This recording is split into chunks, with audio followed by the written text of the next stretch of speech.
All right, today we're going to cut through all the noise, all the political spin, and the crazy conspiracy theories to really break down one of the most disturbing scandals of our time, the Jeffrey Epstein files. So, this whole thing just exploded recently when a court ordered the release of over 3 million pages of documents. I mean, just let that number sink in. 3 million. It's this overwhelming storm of information, right? It's filled with names, allegations, and a whole lot of redacted details that have honestly left most people feeling totally confused. And this is where the problem really starts. You've probably noticed it. Depending on where you get your news, you are seeing two completely different stories. Liberal media, they're focused on Trump's circle. Conservative media, they're highlighting Bill Clinton. It is the exact same document dump, but the partisan spin makes it nearly impossible to get the full picture.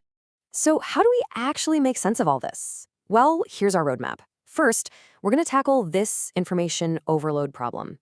Then, we'll get into the story of the very unlikely congressman who fought to get these files released. We'll expose what they call the Epstein class, examine the two-tiered justice system that protected them, and finally, look at the path to some real accountability. You see, this fog of confusion is exactly why we need to look past the headlines. So let's kick things off with the real story here. How these files ever even saw the light of day. What's really incredible is how these files even got released. I mean, it wasn't just some simple court order, no. It was a huge uphill battle, and it was led by two congressmen from completely opposite ends of the political spectrum. Okay, so on one side, you've got Ro Khanna, a progressive Democrat from Silicon Valley. And on the other, you have Thomas Massie, a libertarian Republican from Kentucky. These two put all their party politics aside because they saw this for what it was. Not a left or right issue, but a fight against a really deep-seated cover-up. And boy, did they face massive resistance. First, the Department of Justice flat-out denied the files even existed. Then, some of their own allies were reportedly intimidated into silence. There was this huge campaign launched just to kill their disclosure bill. And even when they finally won, the system tried to trick them with what they called a meaningless dump before they forced the real release.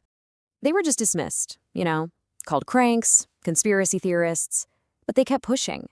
They were driven by the accounts of survivors who had been systematically ignored for decades, and they were pushing against some of the most powerful institutions in Washington. And this fight for transparency, well, it led to the central revelation of these files, the existence of what Congressman Khanna calls the Epstein class. Now, this isn't just about the crimes of one depraved man, not at all. It's about a whole network, a class of hyper-elite, powerful figures from finance, from tech, from politics, who all seem to be operating by a totally different set of rules, protected from the kind of consequences that would hit any of us. And this quote right here, wow, it just reveals the absolutely warped mindset of that world. A former girlfriend of Prince Andrew actually said that not being in the files meant you were a loser. Think about that. Being associated with Epstein wasn't some mark of shame. It was a status symbol. It meant you were in the ultimate power club. Yeah, the documents paint this horrifying picture of a moral calculus, where powerful people were literally begging for invitations to Epstein's parties and his island long after he was a convicted sex offender. Access and status, that's what mattered, way more than the human cost to the young women being abused. So this brings us to the most critical question of all. How could this network of abuse operate for so long? We're talking across multiple presidential administrations from both parties, without anyone being held accountable?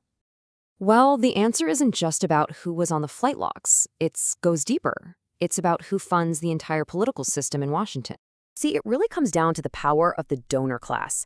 We're talking about the billionaires and the super PAC funders who write these enormous checks to finance political campaigns for both parties. Taking on the Epstein network, that meant offending the very people who control the money in Washington. And that's why, for decades, nobody did it. And this slide just illustrates it perfectly, right? This is the core issue that makes so many Americans so angry. For most of us, the law is parking tickets and red light cameras. It's swift and it's certain. But for the Epstein class, it was decades of protection, redacted names, and this unspoken belief that the rules, they just don't apply to them. So, with the files now, partially public, what happens next? How do we move from just exposing this stuff to getting actual justice? Well, Congressman Khanna and his allies have proposed a really clear three-pronged approach. First, they want a dedicated congressional subcommittee with subpoena power to question every single person named. Second, a presidential commission to dig into the classified side of this, including Epstein's rumored ties to intelligence agencies. And third, new DOJ investigations into every powerful individual who's implicated. Ultimately, this whole scandal is so much bigger than any one name on a flight log. It really cuts to the heart of our entire system, and it asks a fundamental question about the country we all live in. Is justice in America truly blind, or does it maybe keep one eye open for the rich and powerful?